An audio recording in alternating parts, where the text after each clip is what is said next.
Golden Audiobooks presents, narrated by Andrew Hint. Death of a Viewer written by Herbert Adams.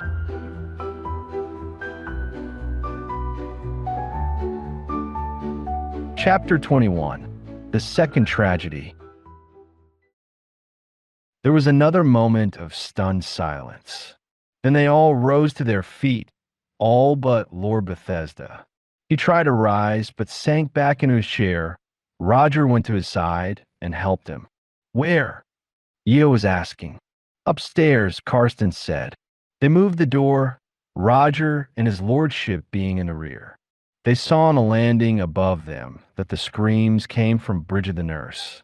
Rhoda, her cheeks ashy pale, was holding her, trying to soothe her hysterical weeping. Little Ambrose was with them, not crying but staring with solemn, startled eyes, as though he could not understand it. Other doors were opened. Ossie Henshaw looked out of the billiards room, and a group of the MPS and their wives emerged from the dining room. Sandra and Gwenny Wren were there, too. The front door also was open as the constable on duty outside wished to see what was happening. Eo led the way, dashing up the stairs with amazing rapidity for a man of his age and build. Where is she? He asked when he reached the little group on the landing. Rhoda, unable to speak, pointed to the door of what Roger knew to be the night nursery. The superintendent wasted no time on further questions. He ran to the room, and what he saw was indeed terrible. Lady Bethesda, fully clothed, lay on the floor, and round her neck was a loose stocking, possibly one of her own, as it was similar to those she was wearing and to others hanging on the side of the cot by which she was lying. Her eyes and mouth were open, the former staring into space. Her cheeks were congested, with some makeup unnatural patchy. Eo removed the stocking and put his hand to her heart. There was no sign of life. Call the doctor immediately, he said to Karsten. Try it, he added to Allenby. The latter knew what he meant. He knelt by the body and started artificial respiration, at which he was an expert. He was joined by Bellairs, who had now arrived. Their efforts were too late. No sign of life or of recovering consciousness responded to their efforts. Eo looked slowly round the room, touching nothing. There was no sign of a struggle, though the bed coverlet had been dragged to the floor as though the woman had clutched at it when falling. With it had fallen a little suit, apparently out for the child to change into when he returned. The bed was a short one with rails to the top portion. On one rail hung the other similar stockings. Eo went back to the landing. Who found her? He asked Rhoda. The girl pointed to Bridget, who was still hysterically moaning with an occasional scream. She was in no condition to be questioned. Eo returned to the room just as Lord Bethesda, supported by Roger, reached the door and saw what had happened. The old man's legs refused to carry him farther. But for Roger's strong arm, he would have collapsed. You cannot do anything, Roger said gently. Better come to your room. Half led, half carried, Lord Bethesda went to the main bedroom where he sank heavily into a chair. Dr. Strange will soon be here, Roger murmured. I fear there's nothing I can do. Would you like to go to bed? No, the old man said weakly. Leave me. I will soon be better. Glancing round the luxuriously appointed apartment, Roger saw a flask of brandy on the dressing table. He poured out a fair portion. Better take this, he said. I will send Rhoda. He found the girl outside. She had managed in some degree to calm the sobbing nurse, and had taken her and little Ambrose to the day nursery. She had then returned to see if she could help her uncle. Who discovered it? Roger asked her, repeating Eo's question. Bridget, Rhoda said. She was shaking from the shock, but she managed to keep control of herself in a wonderful way. I saw her come in with Ambrose. She always takes him upstairs to change his things. Then I heard her scream. I ran up and I saw it too. Her voice broke, but she went bravely on Aunt Connie was lying face downwards. I thought she had fainted. I turned her over. Then I noticed the stocking. I loosened it, but I knew she was dead. Bridget screamed again, and one of the detectives came up. I said he had better fetch you. Then I went to Bridget. Rhoda broke off with a sob. It was a terrible shock for you, Rhoda, Roger said gently, but you did all that was possible. I have taken your uncle to his room. You had better be with him till the doctor comes. But first I would like to see Bridget. She led him to the day nursery, where the nurse was still spasmodically sobbing. This is a very sad thing, Bridget, he said, but we need your help. Do you think you can look after Ambrose for a few minutes? Or would you like one of the ladies or one of the maids to be with you? And Merritt, she muttered. Merritt was a chambermaid who normally assisted in looking after the little boy. Roger said she should come. He did not speak to Ambrose, but put his hand softly on his head. Mummy ill? The boy asked. Very, very ill, was the reply. You must be good and very brave. Chief White Bull, Ambrose said, remembering the name Roger had called him. Yes, as brave as Chief White Bull. He moved to the door and then turned back. Did you meet or see anyone, Bridget, when you returned from your walk and came upstairs? I saw one gentleman. I don't know his end name. The one with the long hair and the bee beard. Jeremiah. Where was he? In near the bottom of the stairs. Did you see him, Rhoda? No. I was in my room. I saw Bridget and Ambrose pass the window. I did not go out until I heard the scream. How soon after? Almost immediately. Then you ran up. There was no one about. No one. Yeo was still in the night nursery, waiting impatiently for the doctor. His assistants were busy on their grim task, but when the thread of life is snapped, human efforts are unavailing. He had asked everyone else to return to the dining room. He gazed frowningly out of the window. That this was a second murder, there could be no doubt. The sheer audacity of the crime appalled him. Some of what were regarded as the best brains in the CID had come to the house to elucidate the murder of Ewan Jones, and while they were there in full command, and almost under their very noses, this terrible thing had been done. That the two crimes were connected there could be no reasonable doubt. If he failed to solve the first, what would be thought of him were he equally baffled by the second? He could almost hear the sniggers of his underlings. His career would be ended. That must not happen. No one should leave the house until he had torn the truth from him. Shut Lady Bethesda's mouth. Who had said that? Who had acted upon it, and why? After what seemed a long time, Dr. Strange arrived. He was visibly distressed by this further tragedy in the most eminent family he served. He entered the room, and the efforts to restore animation ceased. He made an examination and declared life extinct. Yeo signaled Allenby and Bellairs to withdraw and explained how the body had been found and showed the stocking. How long has she been dead? He asked the doctor, who was already busy testing the limbs for rigor and taking the temperature of the corpse. About an hour, was the reply. We cannot be more exact than that. Suffocation? Undoubtedly. How long would that take? Strange pursed his lips. When the blood flow to the brain is stopped, insensibility may be almost immediate, though life is not extinct. Strangling to cause death and the facial distortion takes longer.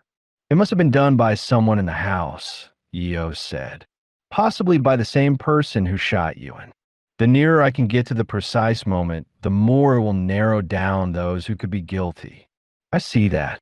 There is no sign of a blow, so, unless she had taken a drug to cause insensibility, I should imagine someone from behind her slipped the stocking over her head and used great pressure. I can remove the body and make a further examination if you wish. I doubt it telling us much more. Perhaps tomorrow, Yeo said, if it is necessary. How is Lord Bethesda? Pretty near collapse. I will see him. The double shock might almost kill him, too. The photographer has done his job, Io said. We might put her on the bed, and I will take you to his lordship. Rhoda came out of the room when the doctor went in. She met Io and Roger Benyon. The latter had been waiting to tell the superintendent what he had learned from her and Bridget. What were you doing all afternoon? Io asked her. I was in my room most of the time, Rhoda said, answering the telephone. She was more composed and spoke almost normally. Attention to Bridget had in some measure helped her. There was no call for me. No. If there had been, I should have put it through at once. It is only an extension in the room you were using. There were mostly calls from friends and neighbors as the news about Ewan spread. I made notes of them. There were also a few callers after the vicar left. I sent them away as I thought you would no wish to be interrupted. I can give you their names. No visit or call from Jeremy? Roger asked. No, she colored. I told him I would let him know when he could come. You did not see anyone go upstairs. Io resumed. No one.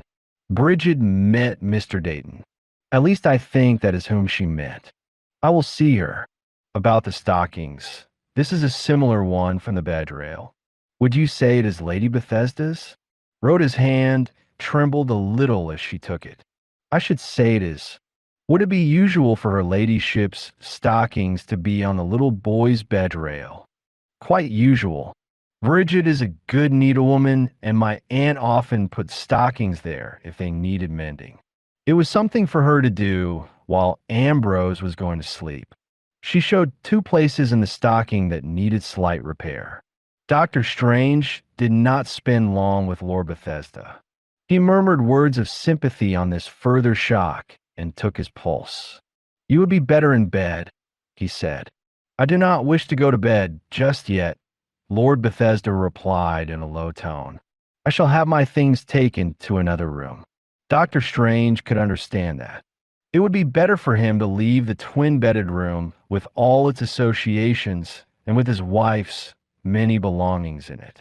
I will send a nurse along presently, he said. She will help you. Have you been taking those special heart pills? Not today. I had some brandy. You had better take 2 now. The doctor went to the dressing table and, picking up the bottle, took 2 of the capsules. 12 left, he said. Remember, never more than 2 at a time, or 6 in a day at 3 hourly intervals, without my knowledge. I will send some more tomorrow or the next day. He gave him the dose with some water and repeated such words of sympathy and condolence as were possible. I will look in again tonight. He departed, but he was a great deal more worried than he allowed his patient to realize. 2 brutal murders within a few hours. Was there a madman in the house, or had someone a vendetta against the family? Was Lord Bethesda safe? Would there be an attack on the little boy? Another possibility occurred to him. Strange was a normal, comfortable country practice. He had never met such appalling tragedies before. He again sought for Superintendent Yeo and found him and Roger Benyon together. How is Lord Bethesda? The detective asked. Fairly comfortable. I am sending a nurse to be with him tonight, and shall come myself later on. Had you reached any conclusion in Ewan's case? Rather early for conclusions in a house so full of unusual visitors, Yeo said stiffly. Of course, the doctor murmured. It is a terrible affair. I was wondering if you thought the same party responsible for both the crimes, and if there is danger for anyone else. The idea of further danger had not actually occurred to the harassed superintendent, though it might have done so when he had a little more time to consider matters. It was a very unpleasant thought. We can only proceed a step at a time, he said. Have you any suggestion? One thing has worried me, was the doctor's reply. I do not believe very much in psychiatry. Those who practice it are too prone to lay down rules as though all human beings had the same reactions. In my experience, they do not. A person of a sullen temperament who is continually reproved and repressed may harbor a feeling of resentment against the individual responsible for it. Some startling happening, such as a murder, may incite the idea of imitation. So you get the second crime. Yeo stared at him. You have someone in mind? He asked. I have, but I doubt if I ought to give a name. The only person I can think of, Roger said, who might conceivably fit your picture would be the girl Bridget. Am I right? You are, the doctor admitted a little reluctantly. I have observed her for some time, and I think she does suffer from repression. I only suggest it is a case for investigation. Yeo looked doubtful. Would sure anyone having committed such a crime draw immediate attention to it by screaming the house down? Not at all unlikely. Having been given the stockings to mend, a task she perhaps disliked, she could conceivably act in the manner described with one of them. Then, realizing the horror of what she had done, there might be the hysterical reflex. Yeo turned to Roger. What do you think of that? I should rule it out entirely, was the reply. Dr. Strange may be correct in thinking the second crime was suggested or instigated by the first and committed by a different hand, but not by Bridget. He knows her better than I do, but what he regards as sullen resentment I should ascribe to a nervous desire to please a possibly difficult mistress. Apart, however, from her mentality, I do not think she had the opportunity for such an act. She was seen to come in, and the screams followed almost immediately after. And we must remember the little boy was with her all the time. For her to attack the mother in such a way in front of him is unthinkable. I hope you are right, the doctor said a little testily. Chapter 22. Recriminations. There was at first silence in the dining room when the company returned there as desired by the superintendent. It was not only horror that stilled their voices. There was also an indefinite sense of fear and suspicion. Was it possible that one of them had been guilty of this second murder and perhaps also of the first? No one talked of leaving. They knew the police would not allow it. They realized they must see the matter through. The women could not express any real regret or regard for Lady Bethesda. They had resented her manner to them. It had been aloof, or if she spoke condescending. Perhaps, too, there had been some feeling of envy on their part. They understood her grandfather had been a barman in a public house. Why should she adopt such airs of superiority? Yet, despite all that, they were unutterably shocked at her fate. Who could have done so foul a thing to her? The same feeling of uncertainty and apprehension possessed the men. Publicity is the breath of life to politicians, but it must be publicity of the right kind. To be mixed up in this terrible affair could do them no good. The death of Ewan Jones was bad enough, but the callous slaughter of their hostess was infinitely worse. It would create an appalling sensation and might do them incalculable harm. The party chiefs would assuredly learn of the meeting of the Ginger Group. They would probe every detail of it. The trade unions also would want to know what their representatives were doing there. Even those who were innocent of complicity in the crimes would find black marks against their names and would probably lose official recognition. The fact that the luncheon table had not been cleared added in some measure to their discomfort. They had been lavishly entertained, and there seemed a silent reproach in the disordered debris of the meal. Ossie Henshaw was perhaps the one exception. He had rejoined the rest of the party, and as the port decanter was not empty, he fortified himself with another glass. Each, perhaps, was waiting for others to say something. The long silence was at last broken by Fred Gibbons. He had been walking restlessly up and down the room, and he stopped in front of Bill Ruddle. Why the hell did you tell Superintendent Yeo what we had been talking about in here? He demanded. I did not, was the reply. He already knew. Then who told him? They both looked at their companions to discover the culprit. It must have been you, Gwen, Gibbons said accusingly. You were called out before they saw Ruddle and myself. It was not me, she replied. I did not know what you had been talking about, and I don't now. You were sitting at that desk, Ruddle declared, pointing at it. Taking it down. Taking what down? She retorted. I did not hear what you were saying. Then what were you writing? Gibbons skeptically inquired. I was writing what I remembered of Ewan's speech while it was fresh in my memory and what you all said about it. Where is it? Can you show it us? No. They took my notebook for a record. They promised to return it, but have not yet done so. What did you want it for? Ruddle asked. I had to do something. It might be useful when I wrote about it. Ewan's obituary? Gibbons sneered. Possibly. That would not prove you did not hear something and told them about it, Boyne remarked. Don't bully Gwen, Ossie Henshaw said. If you want to know, I told them. What the devil had to do with you? Bill Ruddle demanded fiercely. Nothing or everything, Ossie replied. We want to know who shot Ewan, or don't we? You should know if anyone, Gibbons sneered. What do you mean by that? The captain returned. It was obvious to most of us that you had a considerable motive for disliking him, said the MP. So it was you who told them the lies that Ewan had come between me and Sandra? Were they lies? Ruddle asked loudly. Everyone else was listening. Were they getting the true explanation of the affair? I refuse to discuss my wife with any tub-thumping mobsters, Ossie said warmly. I told them no lies. I suggested they should ask you what was meant by the remarks I could not help hearing. That certain things never happened. That you must keep your mouth shut and make your wives keep theirs shut too. Also that Lady Bethesda must be silenced. You one or both of you would appear to have done that very effectively.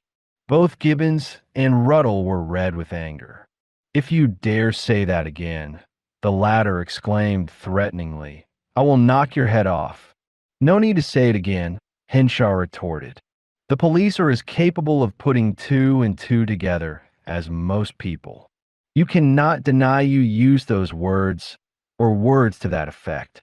You devil, Ruddle cried, taking a step towards him, his fist raised. Sandra was watching her husband, yet there was no sign of what she was thinking.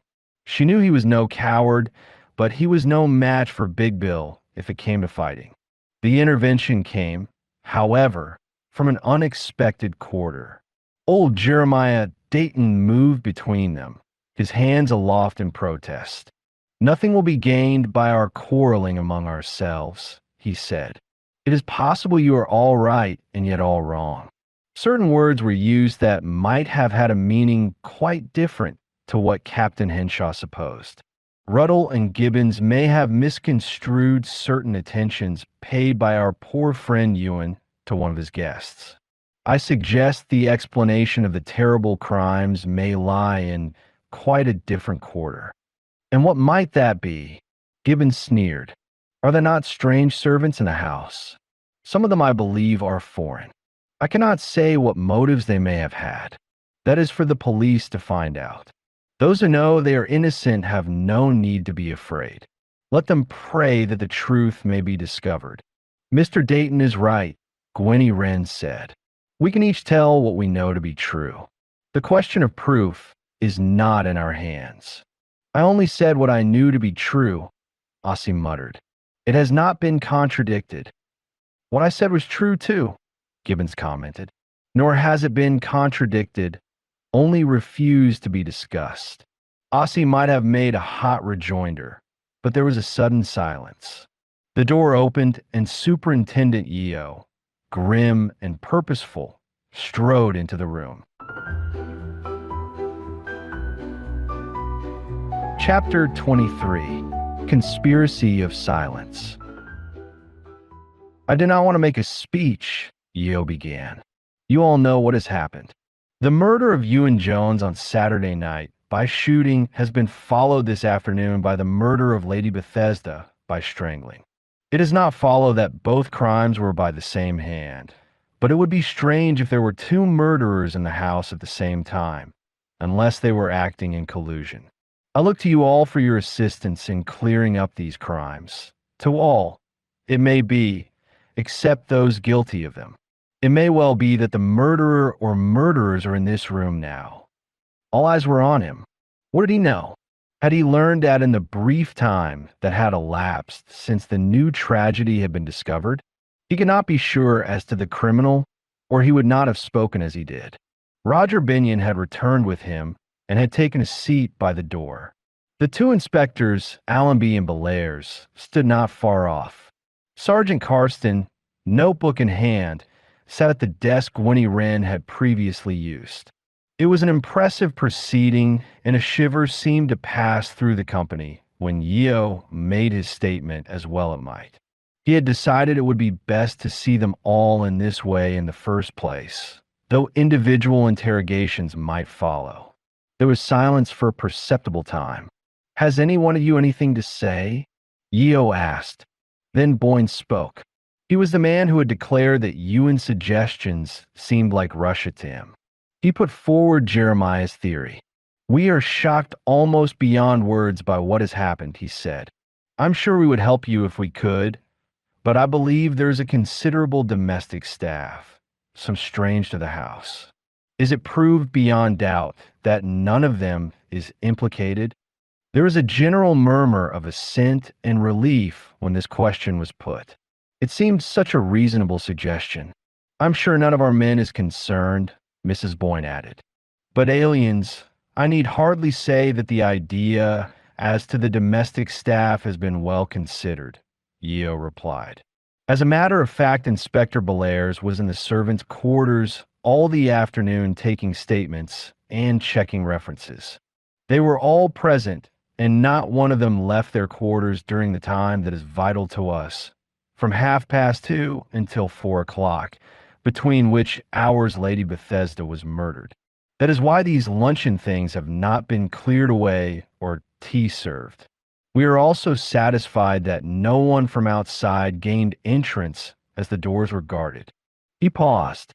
As no one spoke, he added, "It is perhaps fair that I should say no suspicion attaches to Captain Henshaw, at least for the death of Lady Bethesda. At my request, he remained in the billiards room with one of my officers, pending the receipt of a telephone message that has not yet reached us." "For which relief much thanks," Ossie drawled. "No information?" Yeo asked, again looking round the room. There was silence. Perhaps they preferred to leave the talking to him. "If you do not help me voluntarily," the superintendent proceeded, "I must ask some questions. When after lunch you gentlemen were discussing matters among yourselves, who was it said Lady Bethesda's mouth must be shut?" The women looked uneasily at their men. Captain Henshaw's hint was the first they had heard of such a thing. Its significance was obvious, and it seemed to be true. "I rather think it was our friend Bert Dudell," Gibbons said quietly. "But there was no thought of violence in it. I am sure of that." "I said nothing of the sort," Dudell declared warmly. "I never even thought of it.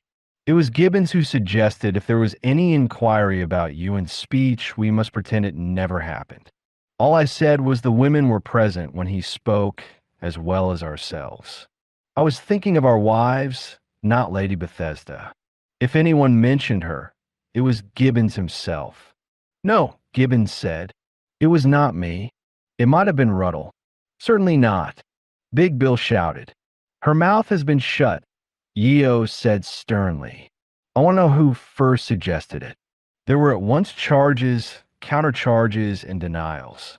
"You were present, Captain Henshaw," Yeo said. "Perhaps you can tell us."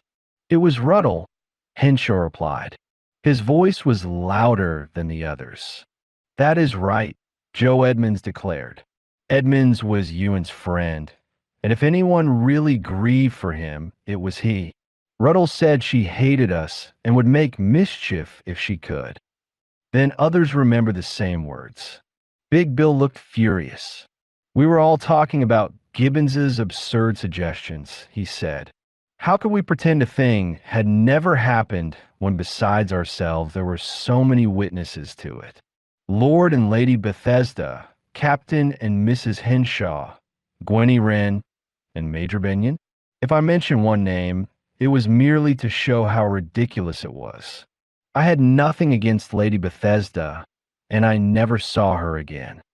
It is unfortunate the idea was acted on so promptly, Yeo said icily. Did any of you see Lady Bethesda during the afternoon? I did, Winkworth replied. I went to my overcoat in the cloakroom to get my tobacco pouch. She came down the stairs with the little boy and his nurse. They were going out for a walk. I presume she went upstairs again, though I did not see her. I did not speak to her. That is true, Mrs. Winkworth said. Mrs. Dudell and I were sitting by the window and saw them start off. Lady Bethesda was there and waved to them. Quite Mrs. Dudell nodded. Did you go out of the room again? Yeo asked Winkworth. I did not. That, if true, seemed to exculpate him. How many more could be eliminated? Which of you went upstairs? Yeo asked very deliberately. There was no answer. You are not being cooperative, the superintendent said sternly. I have reason to know some of you left this room. It can hardly have been done without anyone observing it. I went to the cloakroom, Edmund said, but for a different reason from Winkworth's. I did not go upstairs or see anyone. What about you, Mr. Dayton? Asked Jeremiah, putting his hand to his ear. You went upstairs, didn't you? Yeo said more loudly. Yes, was the reply. Why did you do that? Dayton hesitated. Every eye was now on him. Could it be old Jeremiah, after all? Of course he was a bit crazy. Had he heard a call to start the doom he so often predicted? His denial soon came. Gibbons told me we should shortly be leaving, and he had already packed his bag. So I went up to pack mine. At what time was this? I do not know exactly. It didn't take long. I passed the nurse and the little boy as I came down. Soon after that there were the screams. That tallied with what Bridget had said, though it did not prove his innocence. Yeo turned swiftly to Gibbons. So you went upstairs too? I did, Gibbons replied. Ruddle told me he had done so, and I thought a good idea to be ready to go. Yet you did not mention it, and would not have done so had not Mr. Dayton told me. I should have done so in private, Gibbons said smoothly. I was waiting for Ruddle to speak. I did not see Lady Bethesda or anyone else. It would not have helped you. And you, Mr. Ruddle, Yeo accused, you also have been up there and were silent about it. How do you explain that? Had you been putting your suggestion about Lady Bethesda into effect? Certainly not, Big Bill said hotly. You have no right to suggest such a thing. I did not see Lady Bethesda or go near the room where she was found. I did tell Gibbons I had packed. As Dayton said, it did not take long. Was that before or after your interview with me? Immediately after, Ruddle said. Yet I had distinctly told you you could not go. I meant to stand on my rights, was the defiant reply. We are not people who can disappear. You could always find me if you wanted me. I wanted you here just then, Yeo retorted. If I had harmed Lady Bethesda in any way, Ruddle asked angrily, should I have told anyone I had been up there? That is not for me to say, Yeo replied. You did not admit it until I got it from others. Then he addressed the company in general. Is this another conspiracy of silence? I would remind you all of your responsibility in the matter. If you withhold evidence, you may be charged as accessories, and that in a case of deliberate murder is a very serious thing. I asked if anyone left the room, and with two exceptions, you were all silent. We now know that 3 others not only did so, but went to the bedroom floor. Yet not one of you had a word to say about it. Perhaps you do not like to speak in front of your friends. I will question you separately, and I hope you will realize more fully your duty in the matter. He paused a moment and turned to his assistant by the door. Inspector Allenby, go to the rooms occupied by Mr. Gibbons, Mr. Ruddle, and Mr. Dayton, and see if all their things are packed as they say. I will wait till you return. You might also look in the other rooms and see if the packing there has been done too. I did not say every little thing was packed, Ruddle muttered. I am not sure as to my hairbrushes, Gibbons remarked. Jeremiah said nothing. As Allenby left the room, Rhoda slipped in. She saw Roger and told him her uncle would like to speak to him.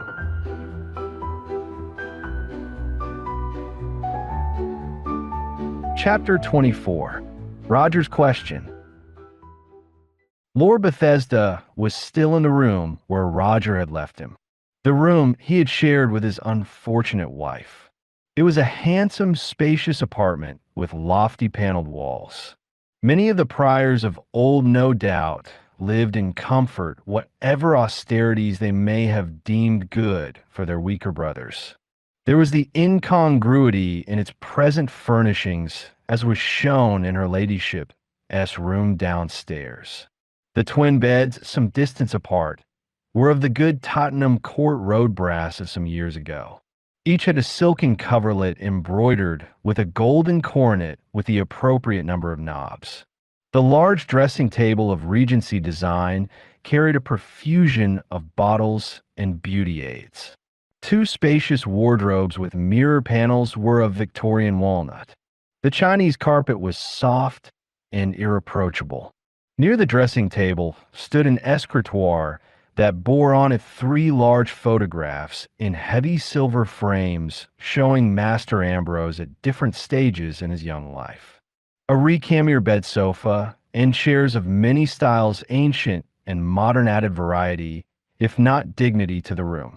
The fine old basket grate with a wrought iron Suffolk fireback set in a finely carved marble mantel had not been removed, but was screened by an electric fire with many bars. Neither the old Welsh lion nor his lady would have claimed aesthetic tastes. If they pleased themselves, what else mattered? Lord Bethesda was seated at a substantial circular table. He was clothed as before, except that he had removed his coat and collar and tie and had donned a dressing gown. Apparently, he was waiting for the nurse the doctor had promised to send. He looked more composed than he had previously done. The pills the doctor had insisted on his taking had been effective. "Don't wait, Rhoda," he said to his niece. "Let me know if you want me," she replied. "I shall be close handy." The old man nodded and waved Roger to a chair. "Well, Major Binion," he said, "how are they getting on downstairs?" His voice was almost normal. "Superintendent Yeo is going carefully into things," Roger answered. "There's a good deal of conflicting evidence. Your son certainly had rivals, if not open enemies. After what Sir Cowdrey Hood of the Colonial Office told me of your success in such matters, I should have thought you would at least have discovered who killed my son." The words were spoken in a faintly ironic manner. "Maybe I have, sir, but some process of elimination is necessary to prevent error. That takes time. How far has the elimination gone? I am afraid I cannot tell you that. The first question is whether anyone in the room could have fired the shots. If not, we have to consider those who were not in the room. Who were they? There seem to have been 5. Captain Henshaw, Bill Ruddle, and Fred Gibbons. Also Jeremiah Dayton and myself. Jeremiah and I were together in the billiards room until we heard the screams. I hope that eliminates us. What are the others? That is more difficult after a game of snooker with me. Henshaw went into the garden and came in wet. He complained it was hot in the house and wandered towards the river. He says he took shelter in the hut. The only person he saw was your gardener, Floss. I think we can eliminate Floss. I am sure you can. But why was Floss there? Did he see anyone? He went into the garden on the chance of seeing me about the promise of the house your son had. Did he see anyone? Apparently only Henshaw and a man from the village called Luke Catling. We have pretty well cleared Catling. And also Rhoda. Little Rhoda, Bethesda exclaimed. Surely no one suspected her. I would not say that. She had opportunity for each of the crimes. That is unthinkable. The idea seemed to shake the old man. I may agree, Roger said, but the police must consider all possibilities. Henshaw is perhaps Yeo's chief suspect. He was Ewan's friend, or his wife was. I know what you mean, Bethesda murmured. No one saw anybody at or near the window? Apparently not. What about Gibbons and Ruddle?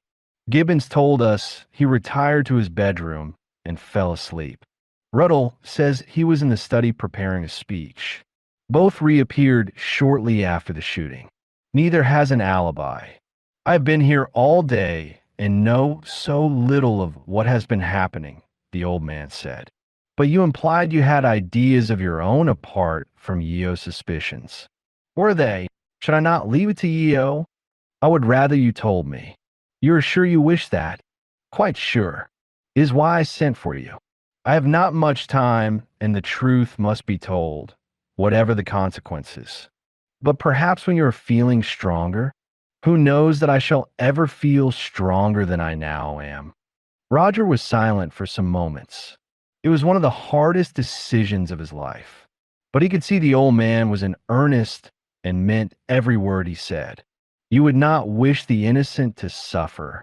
Indeed, I would not, Bethesda replied. I do not pretend I have absolute proof, Roger said. But if insist, I will tell you my conclusion and what led to it. I do insist, was the calm return. Roger did not immediately reply. He knew what he had to say and that it must be said, yet he wished there was some other way in which it could be done.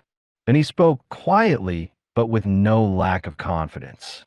There were two interruptions at critical moments when I was asking if the chart I had drawn as to where you all were sitting during the TV play was correct. I requested everyone to return to the seats they had occupied before the crime was discovered. After a little question as to where Rhoda sat, this was done. You were then in seat number 23 and Lady Bethesda in seat number 22. I asked you if that was right. You said, yes, except Lady Bethesda interrupted to say that of course you did not know where everyone sat, as some moved and some came in late. There was room for all. I remember. Then the police arrived and I handed over to them. I have told you more or less of their inquiries, which are still proceeding. The second interruption was when you were being interviewed this afternoon by Yeo. He asked if I had any questions to put to you. I returned to the same point. If Lady Bethesda occupied seat 22, she must have brushed past you when she switched on the light. You were about to reply when there was the scream from upstairs and we heard of her death. Roger paused. There was no reply. He went on, I put the question for a third time in a more definite form. Am I right in believing that during the showing of the film you were in seat 22 and Lady Bethesda in seat 23, the one nearest the light and nearest the door? You are right, was the reply in a tone as quiet as his own. Thank you. I think you meant to tell me, so when we were first interrupted. It would seem a trivial detail, but it was of vast consequence. The person in seat 23 by the door must almost surely have known if anyone went out. The person in seat 22, absorbed by the play, might not. There was a nod, but no audible reply. The person in seat 2 might even have slipped out unobserved. Still, there was no reply. Lady Bethesda told us she switched on the light. She could hardly have done that in the dark without pushing past you had she been in seat 22. It is almost within reach from seat 23. Another nod, but no answer. That was what first turned my thoughts in a certain direction. Naturally, I shared Yeo's suspicions of those who were not in the room, whose names I have given you. If they were innocent, could there be a motive to justify my own terrible and almost incredible misgiving? Roger paused. Bethesda, with bowed head, waited for him to proceed. Unhappily, there was. Go on, the old man said. I would spare you pain, sir, if I could, but it is not possible. Hate and jealousy are among the most compelling of human emotions. I will not suggest that. Lady Bethesda hated Ewan, though she certainly did not love him. Perhaps his greatest fault in her eyes was that on your death he became the new Baron Bethesda. By marrying you, she acquired a title. If Ewan were removed, your title would pass to her son. Otherwise, he would remain Ambrose Jones. A worthy enough name, but not suiting her desires. Again, there was no reply. Having got so far in his unpleasant task, Roger was able to speak more easily. Titles in these days mean little to many people, but to some they stand for a great deal.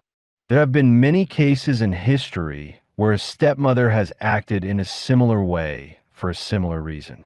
I was visiting Corfe in Dorset recently, where there is a memorial marking the spot where Queen Elfrida stabbed King Edward, her stepson, while offering him a drink so that her own son might become king. I am sorry to pain you with this long statement, but you asked me to do so. There are, of course, other factors that guided me, but if you can assure me I am entirely wrong, I may not have to repeat to Superintendent Yeo what I have said to you. His suspicions are still elsewhere. But we agreed we could not let an innocent person suffer. Go on, the old man murmured again. Let me hear it all. No one can have been so well aware as Lady Bethesda of the shooting that was to take place in the play. She had seen it before. No one else could have known just where Ewan would sit when he was present.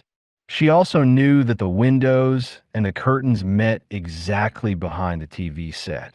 Would a visitor be likely to be aware of that? There was no reply. Roger went on. After the arrival of the police, she went upstairs with you, while everyone else remained below. That gave her an opportunity to dispose of the gun, if she had not already done so. It was placed in Gwenny Wren's room, and Lady Bethesda knew there was a break in Gwen's friendship with Ewan. The back sheet of a letter Gwen had written her was used for a message intended to mislead.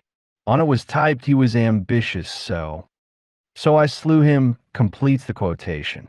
Whether it was meant to incriminate Gwen further, or whether it was to cast suspicion on other MPS, I cannot say. Lady Bethesda had the best opportunity to use Rhoda's machine on which it was typed. A silent nod was the only response. It is said we should speak no ill of the dead. Roger continued more slowly. It could not harm them, but it might be terribly distressing for the living. But you did not stop me. It is fair to say that there are no fingerprints on the gun except those of Miss Wren. She found it among her clothes and brought it to me. I have as yet no proof that Lady Bethesda possessed a gun, but Scotland Yard has considerable resources in tracing such things. What was the gun like? Those were Bethesda's first words for a considerable time. A short 5-chambered revolver of the Colt type. It could almost be concealed in the hand. 3 shots found in the body matched the 2 remaining in the weapon. It was Connie's gun, her husband said.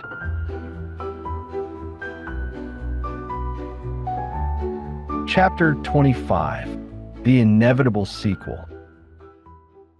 There was a long silence. The old man who had suffered such terrible shocks in so short a time still sat in his chair, his eyes closed and his face mask-like, void of expression. The admission as to the gun completed the case as far as Roger was concerned. He had no more to say on that issue and was grieved rather than exultant at the accuracy of his deductions. He waited for Bethesda to speak. At last came the poignant question. As you have discovered so much, Major Benyon, I suppose you are also convinced as to who killed my wife? I'm most regrettably forced to a certain conclusion, Roger replied. An inevitable sequel. There was another lengthy silence, again broken by the older man. I had better tell you about it. I would like you to understand. When we married, the cynic said I wanted Connie's money and she wanted my title. That was true in a way, but not all of the truth. I do not claim to be better than other men, and of course, I do not pretend to the romantic passion of youth. Yet at first there seemed to be real affection between us. We each felt the other would help to what we desired, but it maybe we desired different things. Gold, they tell us, cannot corrode, but it can rot the soul. He was speaking slowly, choosing his words with some care. Roger did not interrupt. I will not weary you with a description of our early days together. I had ideals when I was younger, and I still had them, but I was cloyed and pampered until I lost my zest. Then I was ill. I was surrounded with luxury on a scale I had never dreamed of. I suppose I was like an opium smoker whose energies are sapped by the dream world in which he lives. The more I resisted, the stronger became my chains. Her arguments seemed so convincing. I still supported my party, but it was in a passive rather than an active manner. He paused, but not for long. When Ambrose was born, there was a change.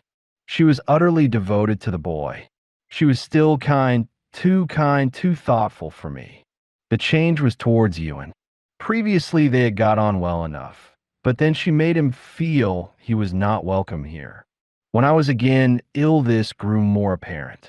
He still came at times to see me, sometimes alone, sometimes with friends. She did not encourage it. I must not weary you with that. He paused again. He had said enough for Roger to see how the woman with the money had dominated him. When Ewan suggested having his friends here to form what he termed his ginger group, I thought she would object. To my surprise and pleasure, she did not. She said she thought I would enjoy it, and she would do all she could to make the party a success. You know what happened? I was startled and upset by some of the things Ewan told us he meant to urge on our leaders. I did not think they would be adopted, but we need not go into that. My wife also appeared vexed by them and by the acrimonious comments of some of the guests.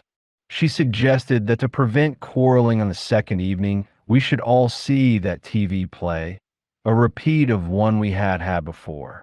I agreed.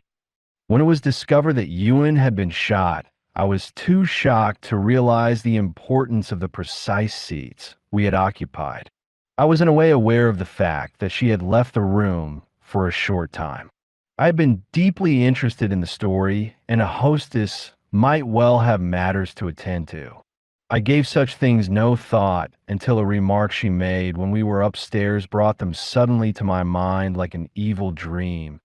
It is, of course, very sad, but the title does not become extinct. Ambrose will make a better Lord Bethesda than Ewan would ever have done. I will see to that. Those were her words. The room was dark. I could not see her face, but the satisfaction in her voice was unmistakable. For long, I lay awake. The idea was horrible. I tried to put it from me. It could not be true. He was speaking half to Roger, half to himself. There came a silence longer than before. Was there more to come? The gun. Roger said softly as a question. Yes, the gun. The old man went on, as though roused from a reverie. It is strange how things so disconnected may shape our lives. When her father Josiah Martin bought this place, he did not make himself popular. He objected to people using that footpath between the garden and the river. He said that by an old deed, it was part of his property. The villagers swore there had always been a right-of-way. It was a sort of lover's walk. Martin declared such use must stop. He put up notices that it was private property, trespassers forbidden. That meant a wide detour. As fast as he put up his notices, they were pulled down and thrown into the river. He then erected a stout fence from each side of the garden to the water's edge, enclosing the part he claimed as his. One night, the fences were broken up and burnt. There were arrests and lawsuits followed. Martin lost the day. Old married couples swore they had used that path in their courting days. No one ever questioned their right. It was then that Connie bought her revolver. She and her father were afraid the angry villagers might attack the house. She told me this after we were married. I saw the weapon one day in the bottom drawer of that desk of hers. It was in a leather case. I advised her to get rid of it. She laughed and said there were too many burglars about. It might still be useful. I said if she used it, there might be more danger for her than anyone else. She assured me she had practiced with it and was a good shot. I did not know of this old quarrel until I came to live here. I was fairly well received, though I was conscious of an undercurrent of hostility. I found that Sir Godfrey Noakes, whose family had owned the place for generations and who sold it to Martin, had allowed cricket on the big lawn. Martin forbade it. I gave permission for it to be used again. I wished to be friendly with everyone.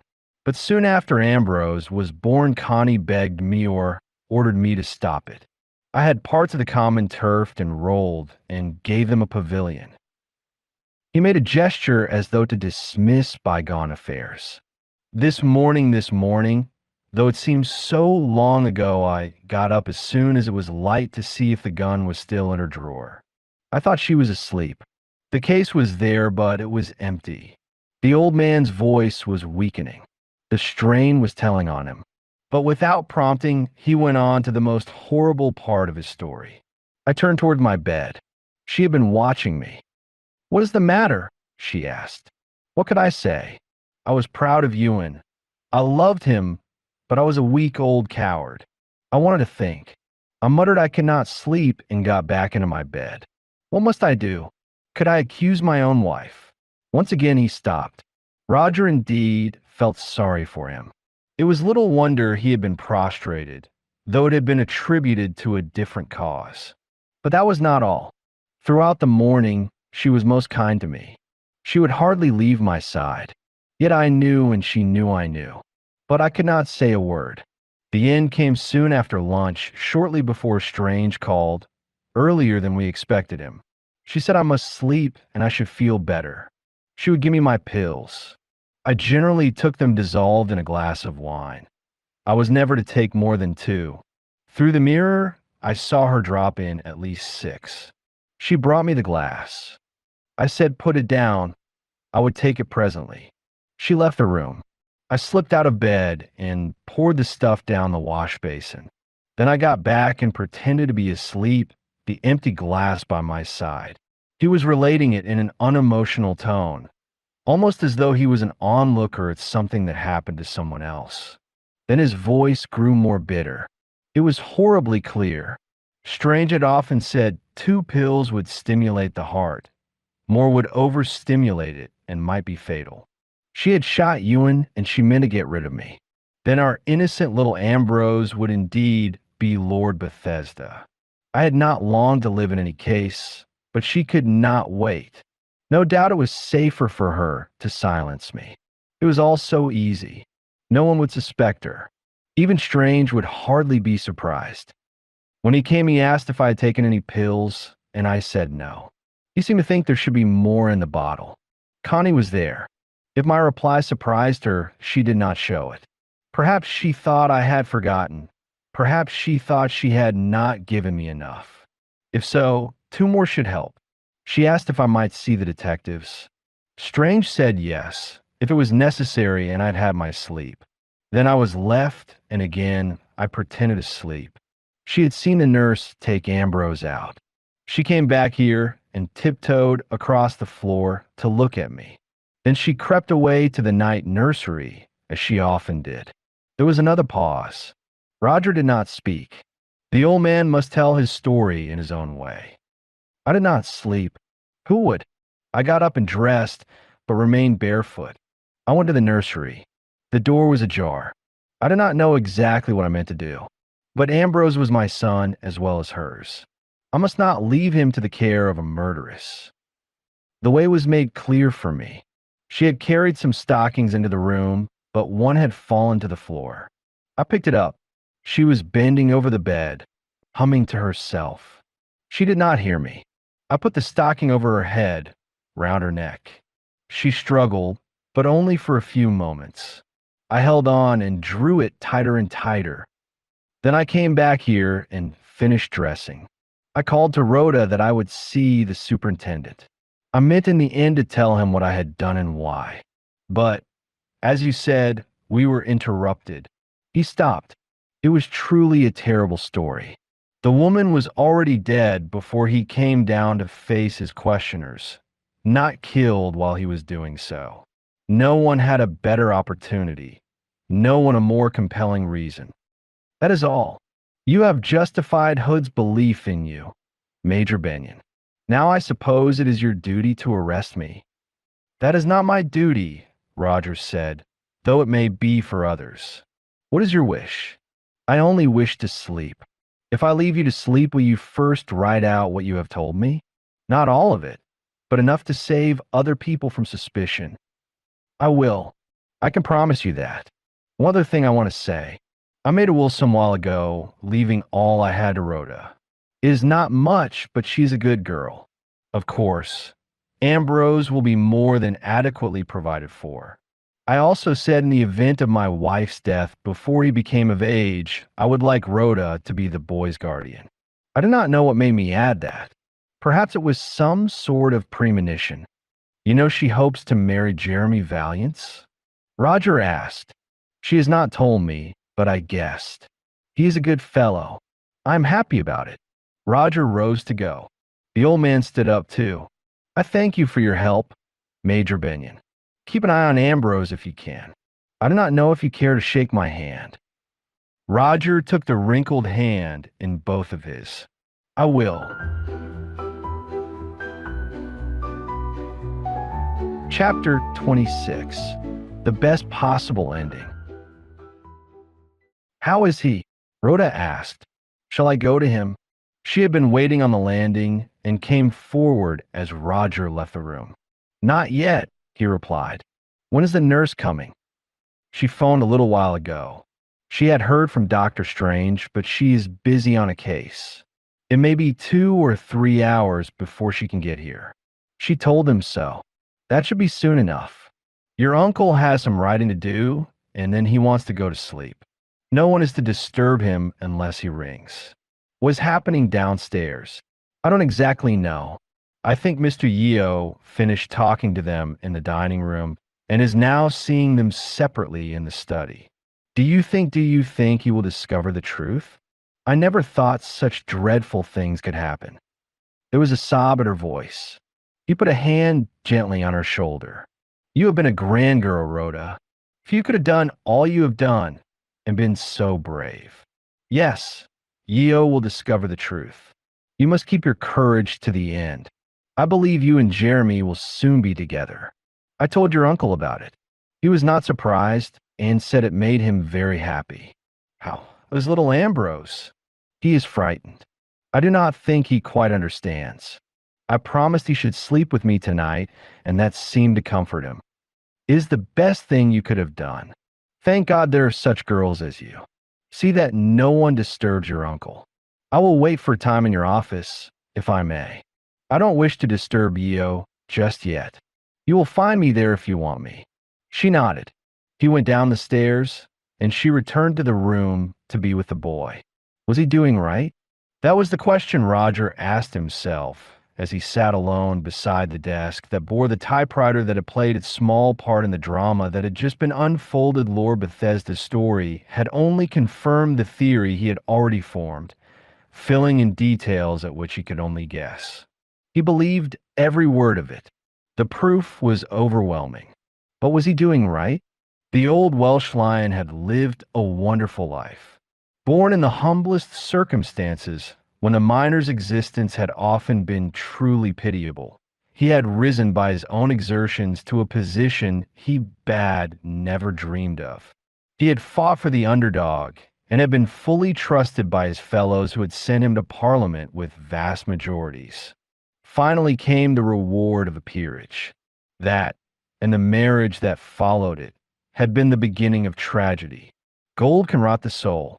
He had pronounced his own epitaph. Had he, Roger Benyon, done right? Never before had been faced with such a problem. Some might say he ought to have told Yeo all his thoughts and fears. But he was there in no official capacity. The police were bound to pursue their investigation in their own way. There were grave reasons for suspicion in other directions. They surely should be examined. Purists might contend that the law must be aided without sentiment and regardless of consequences. But suppose he had stressed that apparently trivial point as to the seats occupied by Lord and Lady Bethesda. It would not have saved Ewan's life, nor would it have saved Lady Bethesda. She would not have hanged, though, if ever a woman deserved hanging, the one who in cold blood murdered a stepson and tried to murder her husband surely did. Short of capital punishment, she would have spent the rest of her life in prison. But his theory would not have been established without the husband's testimony. Would that testimony have been forthcoming had not the husband taken steps to save the little boy from the influence of a murderess? Lord Bethesda, knowing he had not long to live, was willing to sacrifice the few months that might remain to him to do what he felt to be just and right. Was he wrong? Realizing what was in the old man's mind, ought he, Roger Benyon, to rush to the superintendent with his story so that there might be an arrest with a painful trial and a worthy life ended in shame? The Welsh lion did not wish to live. The law allows a man to kill in self-defense. Was not that what he had actually done? Was it not better that he should go to his last sleep in his own way? Roger was still pondering the problem when the telephone bell rang. He lifted the receiver. I wish to speak to Superintendent Yell. One name, please. Inspector Wingate of Scotland Yard. He is engaged at present. I am Major Benyon. Can I give a message? I suppose it has to do with Captain Henshaw. That's right. Since it is you, Major Benyon, I think a message will do. I went to the hotel, but there was some delay as the manager was out. I had to wait for his return, as it was to him that Henshaw had spoken. When he came in, he took me to the room. The gun was there all right, just as Henshaw had described. I will give a message, Inspector Wingate, Roger said. I do not think the superintendent will be surprised, as he is on the verge of quite a different solution of the matter. Good, was the reply with a laugh. So Yeo gets his man as usual. That, if necessary, would put Henshaw in the clear. Better luck in some ways than he deserved, but he had still to have his reckoning with Sandra. Unless Roger was much in error, he had lost her, and it certainly served him right. She could return to her old job. What would happen to her scheming husband only time could tell. She had stood by him in swearing to his innocence of the crime, but he had not hesitated to call her a liar and accuse her of philandering when he thought it served his purpose. Not a nice man, Oswald Henshaw. Roger wrote Wingate's message slowly and then, without hurry, took it to the adjacent room where the harassed superintendent was still questioning one by one the angry MPS and their wives. He handed it to the man for whom it was meant. Yeo read it at a glance and tossed it on one side. At that moment, he was tackling Fred Gibbons. You, he said, admit you were opposed to the proposals put forward by you and Jones. You did not join the party in the TV room and could not truthfully account for how you spent your evening. You declared you had gone to your bedroom to finish reading a book, yet you could not say what the book was about. You then said you had been asleep. It was about that time you and Jones was killed. Your shoes showed you had been in the garden. This afternoon you urged your friends to pretend it never happened, referring to the speech made by you and Jones. You men must be silent, and the women must keep their mouths shut. That included Lady Bethesda. You led me to believe you had never been upstairs, but I discovered that was untrue. And at that time, Lady Bethesda was murdered. Have you any further statement to make? Gibbons had lost his air of easy assurance. He was perspiring freely and looked very worried, as a man faced by such an indictment might well do. He mopped his face with his handkerchief. I have nothing more to say. Possibly I erred in some details, but I never thought my innocent actions could be so distorted. I know nothing whatever of the death of you and Jones, or of Lady Bethesda. That I swear. What are the distortions? Yeo demanded. So went on. Roger, sitting again by the door, felt it was a little unfair to let these men suffer such prolonged discomfort. Yet he was not particularly sorry for them. He must not hurry things. At long last, Rhoda once more appeared. She beckoned him to come to her. "The nurse has arrived," she whispered. "Uncle appears asleep. She cannot wake him." Roger nodded and went to Yeo's side. "You had better come," he said. "It is Lord Bethesda. The nurse cannot rouse him." Without a word, Yeo followed him. From Roger's manner, he realized the matter was serious and urgent. Silently, they went up the stairs. They found the old man lying back in the chair where Roger had left him. There was a peaceful expression on his rugged features. On the table by his side lay an envelope addressed to the superintendent, and near it stood an empty bottle that had contained pills. The brandy flask was also there, empty. The unhappy people downstairs were told they could depart as soon as they wished, either then or in the morning. All allegations against them were withdrawn. An explanation was being prepared and would in due course appear in the press. "You were with him a long time, Major Benyon," Yeo said. "What did he tell you?" "Of various episodes in his life," was the reply. Yeo looked hard at him. Perhaps he guessed something of the truth. "This will not do much credit to either of us," he said, putting the letter in his pocket. "I'm afraid it will not," Roger agreed. "But perhaps it is the best possible ending." Roger wrote to his wife Ruth to tell her all that had happened. He said in conclusion, "It has been a truly tragic weekend. Inspector Yeo say it will not do either of us much credit. He may be right. We are told that God moves in a mysterious way his wonders to perform. I cannot help asking myself, what would have happened had I not chanced to visit old Nick's Folly just when I did? So many people were concerned. But we must be content if we are permitted to play our little part in life's great drama." The end.